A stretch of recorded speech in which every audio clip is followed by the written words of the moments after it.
अस्सलाम वालेकुम दोस्तों, मां आहियां ज़ाहिद अली तहीम ऐं तव्हां ॾिसी रहिया आहियो Z80 ऑफिशियल यूट्यूब चैनल। दोस्तों उम्मीद आहे तव्हां दोस्त सभु ठीकु हूंदा ऐं ख़ैरियत सां हूंदा। दोस्तों अॼु जी हिन वीडियो में मां तव्हांखे ॿुधाइण वारो आहियां ज़हर ज़िंदगी ड्रामे जे बारे में। दोस्तों अॼु मां तव्हांखे ॿुधाईंदुसि त अचण वारी किस्तनि में छा थियण वारो आहे ऐं छा हली चुको आहे, इहो बि अॼु मां तव्हांखे ॿुधाइण वारो आहियां।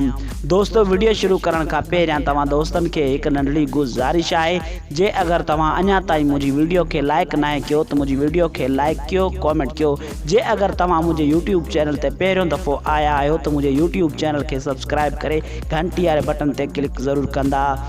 जी दोस्तों, तव्हां ज़हर ज़िंदगी ड्रामो ॾिसी रहिया आहियो। ज़हर ज़िंदगी ड्रामो जेको आहे त जहिड़े जी तरफ़ रुख करे रहियो आहे।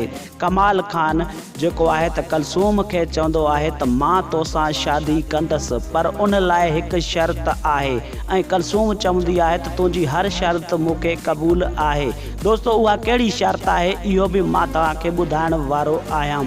दोस्तों मां तव्हांखे ॿुधाईंदो हलां त कमाल खान जेको आहे त हाणे कलसूम जे ज़रिए हालार खे बदनाम कंदो। दोस्तों मां तव्हांखे ॿुधाईंदो हलां त किस्त नंबर 16 में छा थियण वारो आहे। होठे वारा ऐं रबन राणे वारा पाण में विढ़ंदा, हिकु वॾो झेड़ो थियण वारो आहे। दोस्तों मां तव्हांखां हिकु सवाल पुछंदुसि, उन सवाल जो जवाबु मूंखे कॉमेंट में ज़रूरु ॿुधाइजो।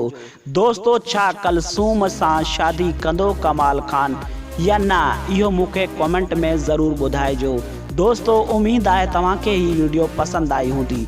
जे अगरि तव्हांखे ही वीडियो पसंदि आई आहे त मुंहिंजी वीडियो खे लाइक कंदा, कॉमेंट कंदा ऐं चैनल खे सब्सक्राइब कंदा। महिरबानी दोस्तों, अल्लाह पाक तव्हांखे ख़ुशि रखे, सलामत रखे।